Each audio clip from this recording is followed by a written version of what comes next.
Sid. Oh, your new companion appears much more formidable than your uncle. Should I be worried? You haven't been introduced. Jill, Clive has told me much about you. All lies, I'm sure. Your Stolas said that Dalamil has a bandit problem. Indeed. Although, you're a little late. They left with our food and guild days ago. Any idea where they went? The desert's a big place. Your guess is as good as mine. But the fact is, I have more immediate concerns. What did you say to me? What did you say? As if by magic. Let's just say we've yet to reach a consensus about how to solve Dalamil's little problem. And at this rate, it won't be the actions of the bandits which prove to be our undoing. It will be our own. I've tried reasoning with the dissenting parties, but even the Desert Hare has limits. Perhaps we could talk to them. What makes you think they'll listen to us? What makes you think they won't? She makes a fair point, Sid. And you won't have wasted much of your precious time if you fail. They're just across the courtyard.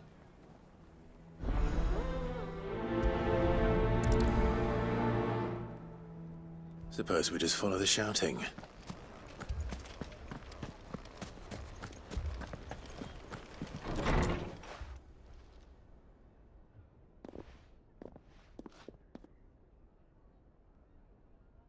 You wouldn't talk like that if it had been your men whose throats were slit. Blood for blood, it's the only way.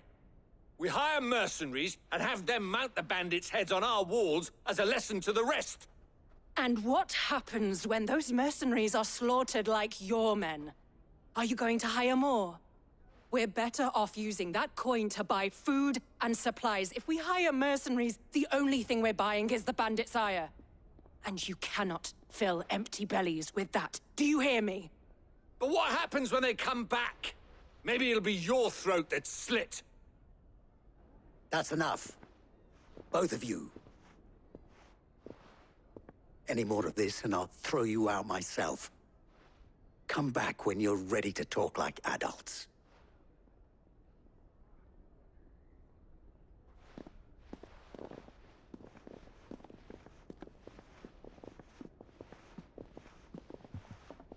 Victor. What's he doing here?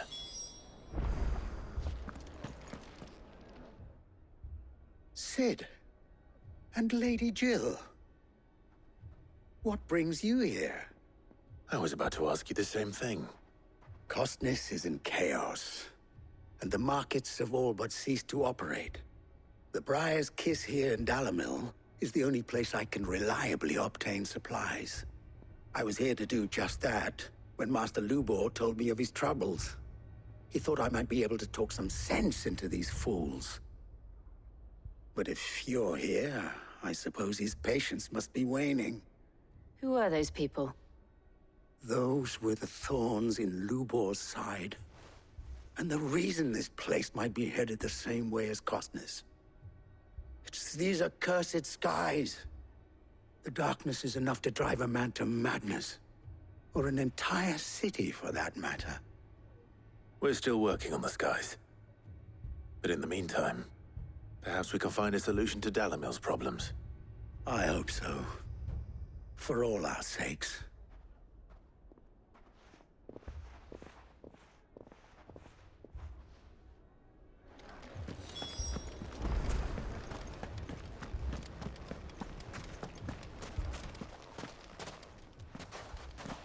So, you see my predicament? What I saw was a room full of people who were angry and afraid. And with good reason by the sound of it. But if left to smolder, that anger and fear could set the entire town alight. My thoughts exactly. What to do? Both sides wish to protect their homes and livelihoods, if only they could agree on how. But as long as they are divided, we are vulnerable. And if there's one thing bandits like, it's an easy target. What would Sid the Outlaw suggest? Well, If it were my namesake, he'd let them choose for themselves and be on hand to pick up the pieces when it all went wrong. That sounds like a recipe for disaster. A recipe for disaster is precisely what it is. But perhaps that realization would be enough to make them question the ingredients. While it's plain neither Conrad nor Natalie will countenance the other's proposal, it may still be possible to make them doubt their own before presenting them with a third option. And that would be? To pool our resources and save the city ourselves. Why fight each other When all that fear and anger can be directed at the bandits. It appears we have a plan of action. Victor, pay Conrad a visit. See if you can't convince him of his folly. I'll speak with Natalie. As you wish. Your faces are not well known in this town. That may prove useful. Don't worry, Victor and I will do most of the talking. You need only play along. Play along. What he means to say is yes.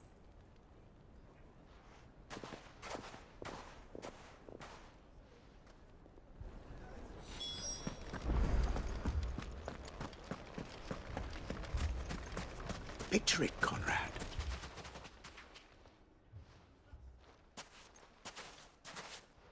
Ah, here she is.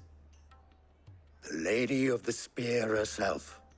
Conrad, may I introduce you to Jane, commander of the Red Wings, the oldest mercenary guild in the Free Cities. A pleasure, my lady. The pleasure is all mine. As I told you, I summoned the commander here from Canver to inquire about a contract. Victor says you told him no. That there aren't any men left to hire. Is that true? True as the crystals cracked. Nobles came and claimed every last one worth his salt. And not just from us Red Wings. You know of the 7 high houses. There must be 2 swords assigned each one. Granted, we have a few boys left. If it's boys you're looking for. Well, Conrad, are you saying that Dalamil's finest cannot defend this town better than a gaggle of unblooded striplings? That a band of beardless youths could better avenge the deaths of your brave men than you yourselves? Absolutely not. We'll show those bastards who they're dealing with.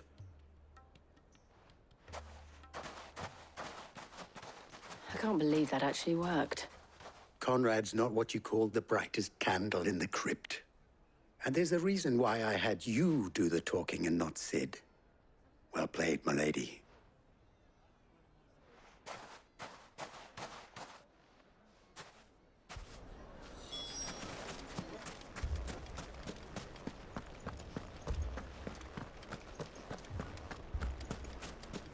My shop. If I had my pickaxe, I would... I mean, it may still be possible to buy some. Ah, here he is now. Natalie, allow me to introduce Lord Underhill of Randalar's prestigious League of Merchants. Lord Underhill. At your service. Underhill. I was just telling the good lady of our conversation, my lord, and how you were lamenting the state of the capital's stores. Lubor says that not only are the granaries almost empty, but that war and the Blight mean this season's harvest won't be enough to fill them for winter. Indeed, certainly that is the case. The nobles in the capital are buying up the city's stocks of barley and wine, driving the prices higher than most commoners can afford.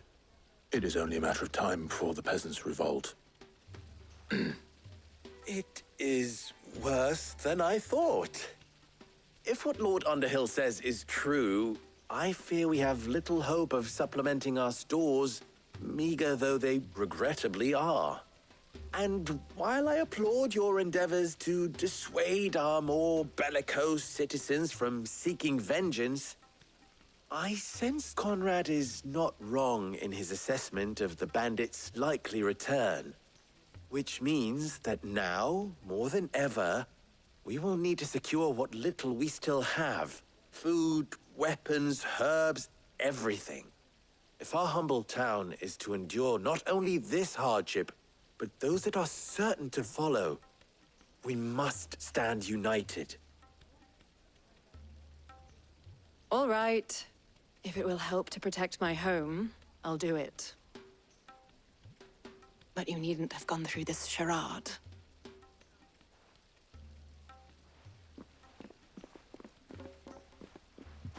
Thank you, Clive. Your performance was nothing if not workmanlike. She saw right through it. I didn't say it was good, merely that it produced the desired effect. Now, my scouts should be returning shortly. Meet me back at the Briar's Kiss, and we shall see what we face.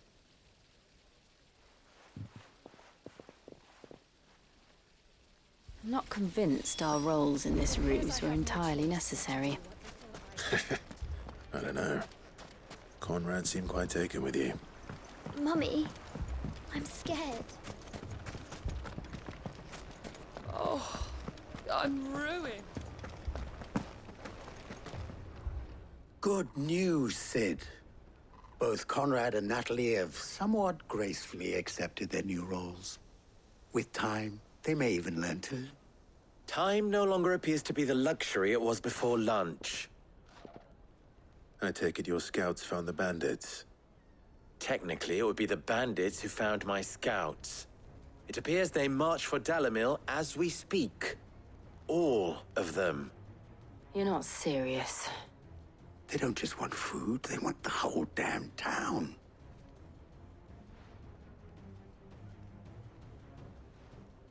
I have a favor to ask.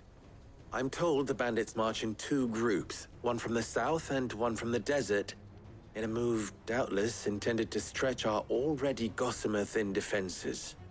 Very well. Jill and I will meet those from the desert. But what of the rest? The rest, my friend, the city shall fight. Together. The stakes, I concede, are high. But if this does not unite Dalimil, nothing will. That is a lot of faith to put into those who had their hands around each other's throats but a moment ago. Then it will be for us to see that their hands are kept occupied. And I do mean us. I thought you might say that. We'll hold them off for as long as we can. And we will do the same.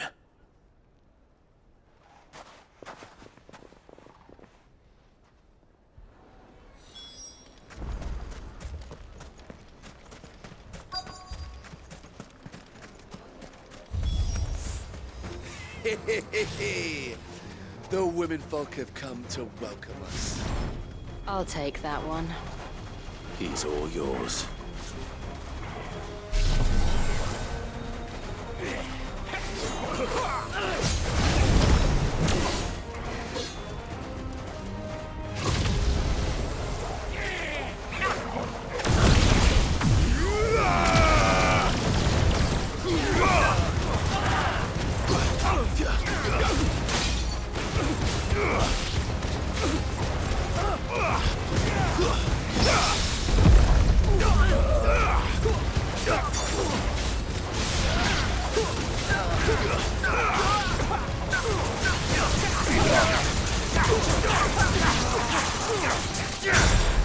Nice try.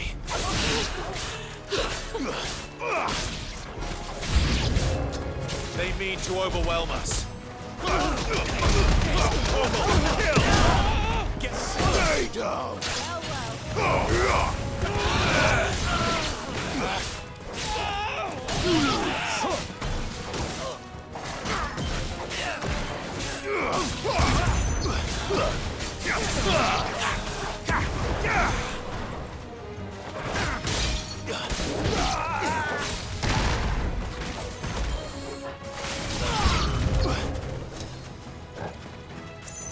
To me, Blade!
The townspeople.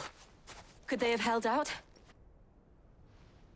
I don't hear any fighting. What do you think? That we should hurry.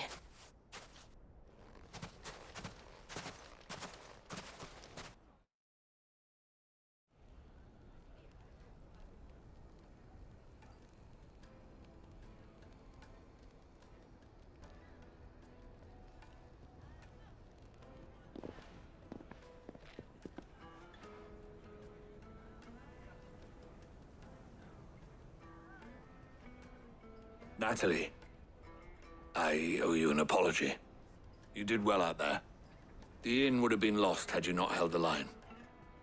Without you, there would have been no line to hold. You saved us, Conrad. You saved Dalimil. We all saved Dalimil.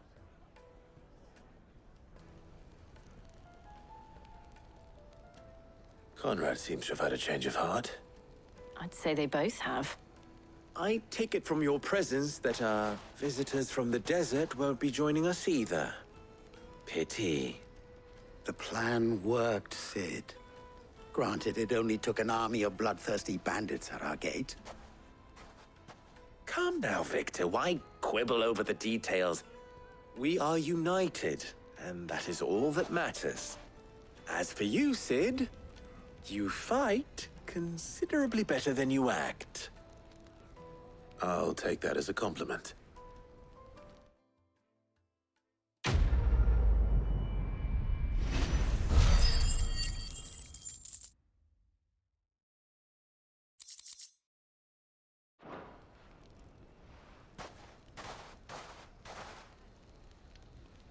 Our friends seem to have things under control.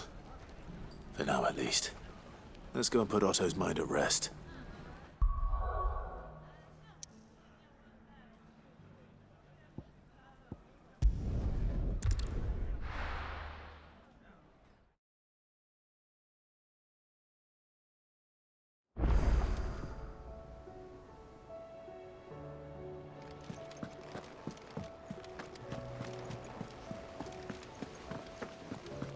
Did you see that? Tell me you saw.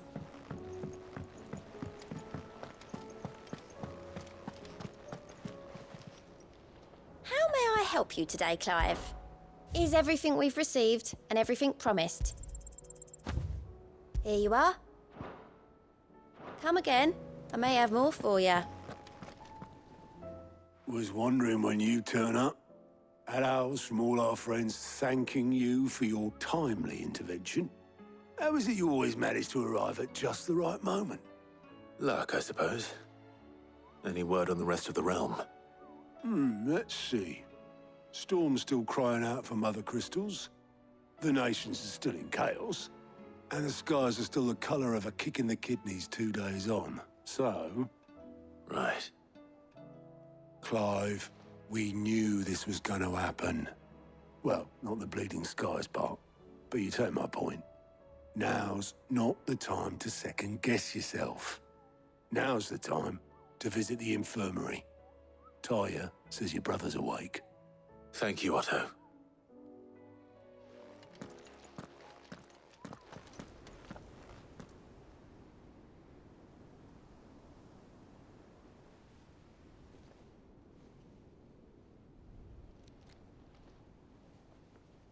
So it was not Sylvester, but Olivier who served as Ultima's puppet.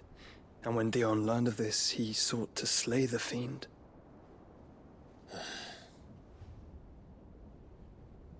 Only for his father to take the spear that would have freed him. Enough to drive a man to madness. Small wonder he hasn't stirred. I would be afraid to wake.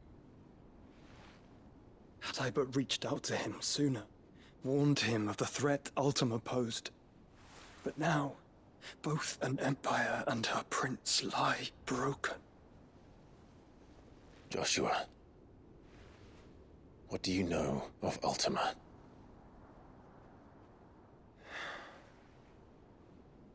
Very little, I'm afraid. Despite my best efforts. 18 years ago, as I lay buried beneath the rubble of Phoenix Gate, 'twas not death who came for me, but another. And it was while in my rescuer's care, I first heard of Ultima. I've been chasing his shadow ever since. Ultima is driven by some deep, dark purpose, and for whatever reason, it would seem you are crucial to his designs. He will stop at nothing to have you, even if that means toppling an empire. But why me? What possible use could I be to such a creature? That is one of many answers that have eluded me. Yet, I am certain of this. It is not mere chance. You were chosen for a reason. All dominants carry within them the might of an icon. Nigh limitless power that is at once acutely limited. I wield fire, and only fire. And I only ice. 8 wardens for 8 elements. But you, Clive. You are different. You're special. Your abilities begin with the flames of Ifrit. But they do not end there. The fact Ifrit can even exist goes against everything we thought we knew of dominance. Perhaps Ultima has been waiting for one such as you, whose potential is truly limitless. I've encountered that thing several times now. If it or he, as you say, needs me, why hasn't he claimed me as he did the boy? Were I to hazard a guess, I'd say the two of you are somehow incompatible. His mind not properly attuned to your body. His mind? Mind, awareness, spirit, call it what you wish. But I believe Ultima to be an embodiment of the concept. This is why I struggle and fail to contain him here inside me. I'm sorry. Inside you? With every setting sun, I feel my strength wane. And though the Phoenix's flames mend the prison I have made for Ultima, they do so at a cost. We must find a means to bring an end to him before I meet my own. What were you thinking? It was that or let him take Clive. And I've always had a soft spot for my brother. But that doesn't mean you should sacrifice yourself to save me.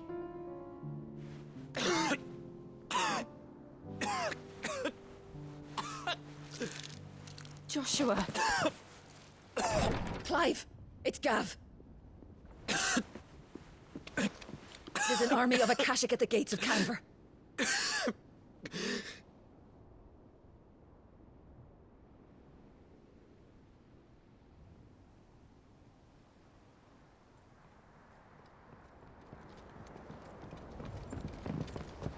Well, what's the short of it? Thought Tyre told you. The capital of the Free Cities is under siege by an army of monstrosities. The city guard are doing their best to stem the tide, but numbers ain't on their side. What of Lord Byron and Mid? Were they able to escape? No, but they're all right for now. They're hiding with Gav at midship. We have to get them out of there. And we shall. Otto, prepare a Stolas. Tell Gav to stay exactly where he is. Understood. Vivian, what's the swiftest route to the Free Cities? That sounds like a question for the map. Look here. This road, through Tabor, should provide the least trouble. Good. What a coincidence. Tabor is exactly where I'm bound. Joshua, bed is where you should be bound. You don't think I told him the exact same thing? Were Tyre not such a talented healer, I would surely have been inclined to agree. But, thanks to her ministrations, I feel I may safely rejoin my attendant, who was to wait for me in Tabor if we became separated. All right, we travel together. Clive. If he stays close to me, he'll be fine. Thank you, brother. I'll look after him.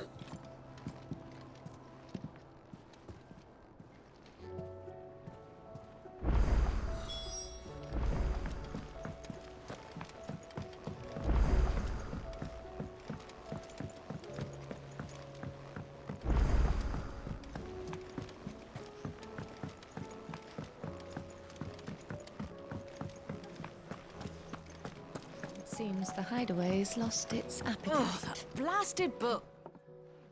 Here, you put me in this situation, Clive. You can bloody well get me out of it. I need a hand with a recipe. Are you sure it's me you're looking for? I'm not much of a cook. I'm all the cook will be needing, thank you very much. What I want from you is a little of your time, all right? Oh, and perhaps your sword. You remember Ivan's stew, right? Well, despite the look of the thing, and that awful stench, people wolf it down.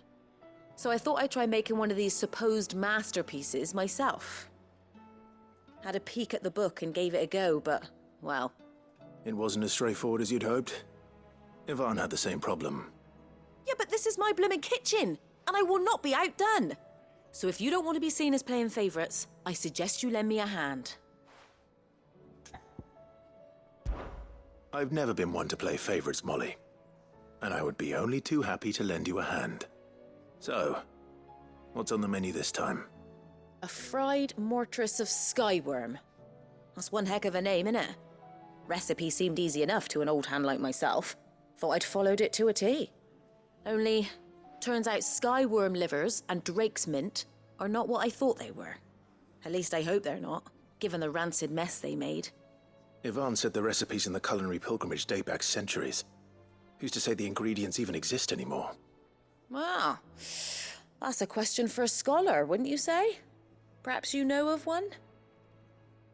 Kindly old fella who haunts the shelves, maybe? Fine. I'll go and speak to Harpocrates. Perhaps he'll know something. And if he does, I'll see if I can find your ingredients for you. You do that. Lest we forget, you've got a reputation to uphold.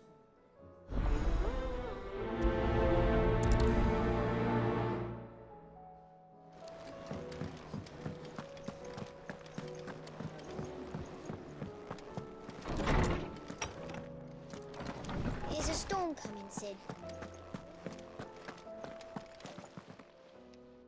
Lawsman Harpocrates. I've come to pick your brain if you don't mind. It's about the book you lent Ivan. Ah, Valisthea, A Culinary Pilgrimage, a classic. One of my favorites, in fact. The young man did a wonderful job with the Chance's stew. I do hope we shall be able to sample more such marvels in due course. That's actually why I'm here. I don't suppose you know where I might find skyworm livers and drake's mint. Ah, so the fabled Sandbrequois delicacy is next on the menu. Delightful.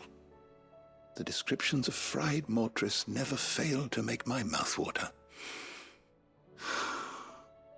Now, skyworm is a somewhat antiquated name for the wyvern, their ground livers being the paste from which the mortress is made. Dragon livers. How very Sandbrequois. One would have thought the disciples of Bahamut would have a touch more reverence for their icon's brethren, but apparently not. I believe the specific dragon the recipe demands is the blueback wyvern, said to be the very color of the sea beside which it resides. So we know where to look for our liver. But what about the drake's mint? Saint's bonnet in contemporary parlance, a herb which grows along the North Reach coast. I gather that one can locate the cheerful yellow flowers by their heady scent alone, so I'm sure you'll have no trouble finding them. I may add that people once believed game was best served with the flora that sustained it in life, in which regard fried mortress of skyworm is undoubtedly a typical dish of the time. Meaning that if I find one, I find the other. To Northreach, then. Best of luck, Clive. And do save me a bite once the dish is complete.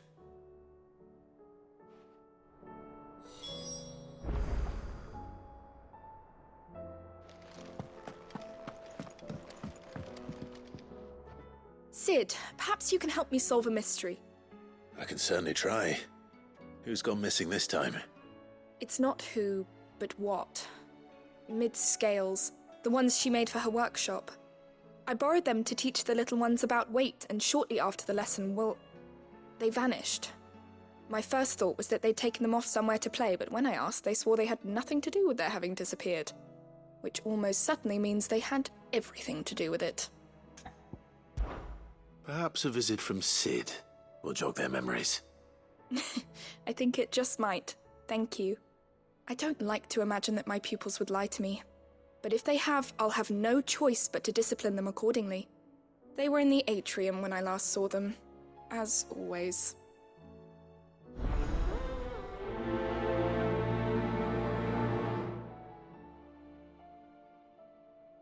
Will there be thunder?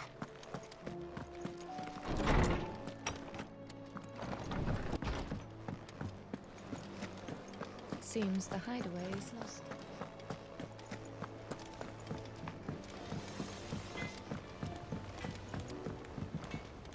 What am I gonna do? Is everything all right, Goots? You seem more discomposed than usual. Oh, I don't know what that means, but I'm in a bit of a muddle. Oh, I think Nan might be in trouble, and she's... It's all right. You can tell me.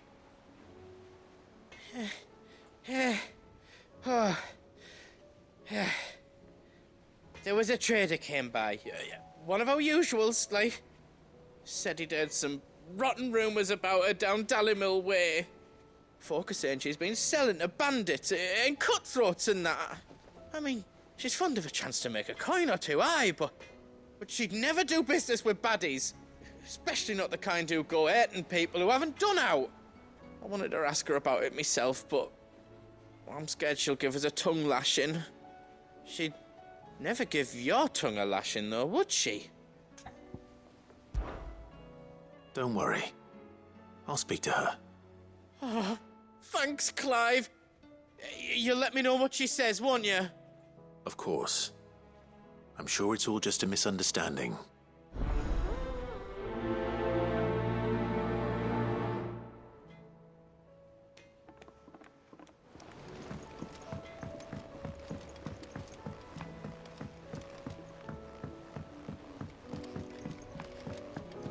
I heard the Emperor was impaled on his...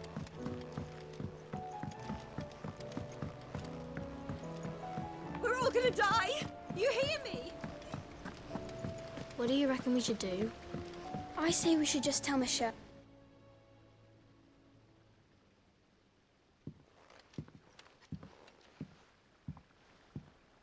Sid! Hard at your studies, I see. And what is that? It's not a set of scales, is it? No. Of course it isn't. Well, not anymore, it's not. Oh! And just how long hasn't it been one? We're sorry. But we didn't break them. We dismembered them.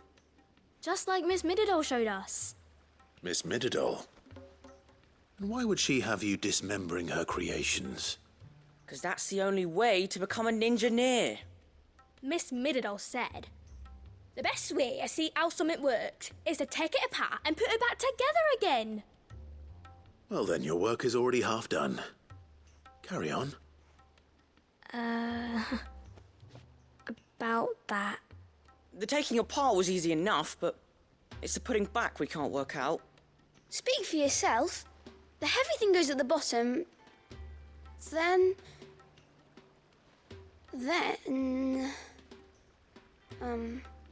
You three need to learn to take responsibility for your actions. So let's have a look at these parts with fresh eyes, shall we?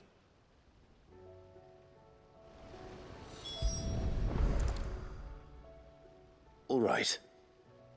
Everything here was once part of Miss Mididol's scales.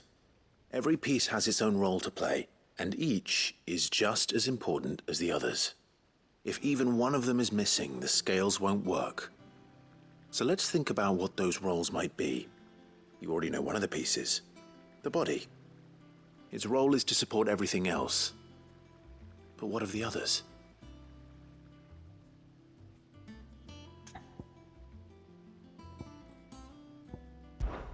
This is called the arm. Why do you suppose that is? It doesn't look much like an arm. You're right. It looks more like a wing. Like a chocobo wing! You've ridden a chocobo before, haven't you, Sid? Will you teach me to ride one day? I'll think about it. Now, what do arms do? Hold things. So wait, maybe this arm holds things too? Good thinking. You're on the right track.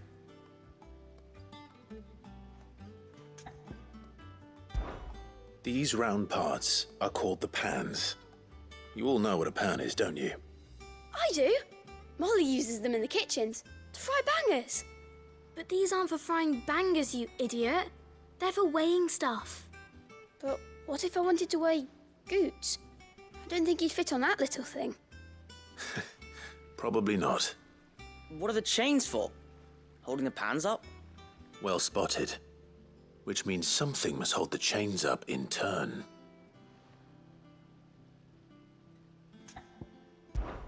This tiny piece is what's called a cogwheel, or gear. Have you ever seen one before? I have. Miss Middledale's dungeon is full of them. Most are on the floor. She puts them in all her inventions. They spin round and round and round and round and... That's right. They're very useful when you want to make things move. Do you remember if there was anything on the scales that moved? I remember the arm moved when I tried weighing an apple. And then somebody ate it. It's not my fault. You shouldn't have tried weighing it before lunch. You know what part's supposed to move and how it's supposed to move. So, let's put the pieces together first, see what doesn't move, and then stick the cogwheel to that. Not a bad idea. You see? It's not so difficult. So, now that we've taken stock of the parts and learned what they do, what do you think? I think we've got it. Then here's what we'll do. You tell me what goes where, and I'll put the scales together. Well, obviously you need to start with the body. All the other pieces fit onto it, don't they? And the arms go on the body, just like real arms. Or wings, if you're a chocobo. And then the arms hold the pans by the chains. Very good. Let's see if that works. Ah, all finished.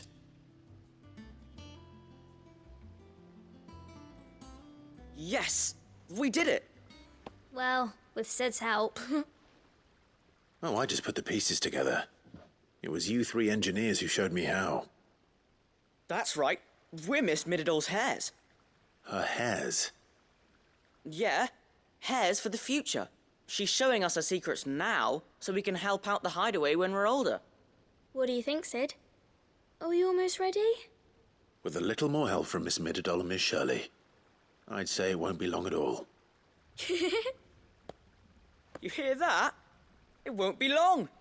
Until then, though, do try to be honest with Miss Shirley.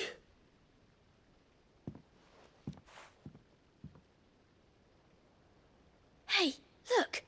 We never used the cogwheel. You don't think Sid forgot about it, do you?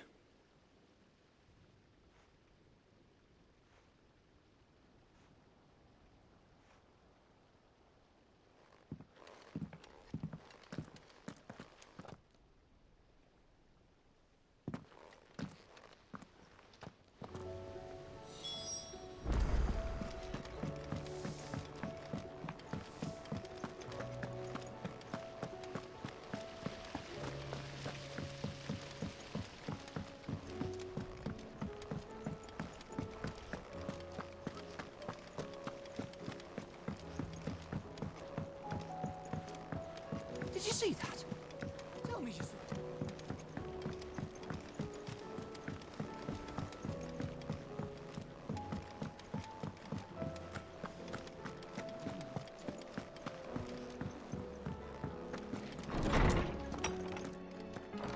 Is a storm coming, Sid? Will there be... Well, did you solve the mystery? It was as you thought. The children had the scales, or the parts of them at least. They dismantled them to see how they worked. Ah, no, Mid will have my head. Thankfully she won't. This might even have been her idea. Although I was the one who ended up teaching the lesson. I'm so sorry, Sid. I know how busy you are. I shall see that the children are properly punished. Please, there's no need. Mid seems to have taken the three of them under her wing. She's even calling them her heirs. She'd have them follow in her footsteps. And her father's. I see. Sid, do you know why Mid has been spending so much time at the hideaway of late? She told me it was because her studies have been interrupted by events in Canva. Is that not true? No, it isn't. The university offered her a commission. In exchange for full tuition, room and board, they asked her to oversee the design of several new war engines. To anyone else it would be an opportunity, but to Mid, who lost both her parents to war, it was a bitter pill. One she was none too keen to swallow. But that should come as no surprise. She's only ever cared about bringing people hope. The very last thing war can be said to do. Which explains her heirs. She's working to give them a better life. And so should I. What's the odd engineering lesson? Ah, you've given them far more than that. And I'm sure they're very grateful.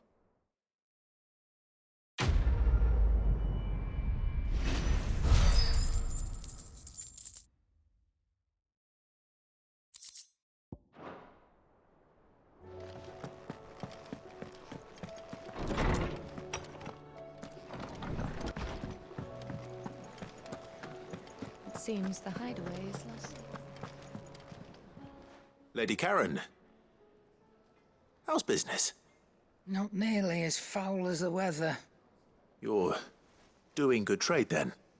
Both in and out of the hideaway? Can't complain. Wait. What exactly are you getting at? Not once in 5 long years do you pay my affairs half a care. But here you are today, raking me over the coals like a bloody popoto. Just asking. Out of interest. All right. I'm here because I was told that certain rumors have been circulating. About you selling weapons to brigands. Oh, are you? And who was it who knows me so well as to tell tales of my evil exploits? I didn't exactly hear firsthand. All I know is that someone in Dalimil has been spreading word to that effect. And what? You believe it? You think I'm profiting off the blood of innocents, do you? Look, I've done things I'm not proud of. Might be there were a time when I turned a blind eye to the wretchedness of the world so I could line my pocket. But that woman is no more. And you'd know that if you'd ever paid the slightest bit of notice. You're right, Lady Karen. I apologize. It was wrong of me to doubt you. Aye, it was. Now, I reckon you've got better things to do than pointing your do-gooding finger at a poor old woman. Of course. Good day.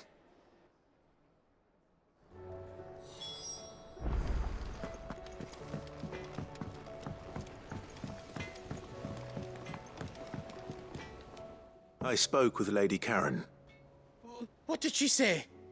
That the rumors were unfounded, and that I was a fool for thinking they might hold any truth, along with some other things that made her feelings clear.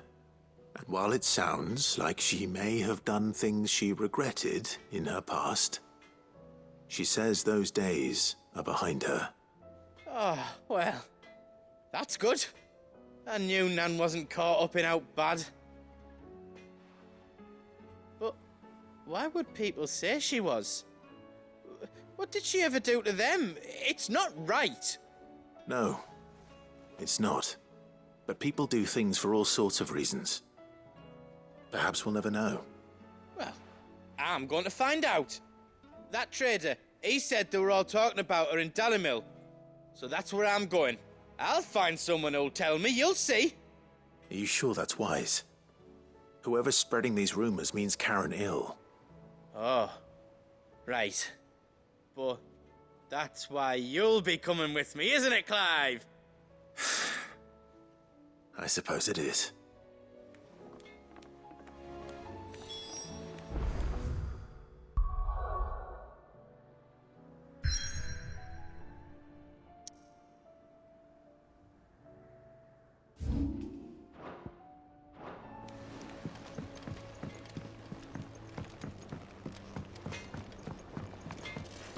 Did you see the pair that got hauled into town?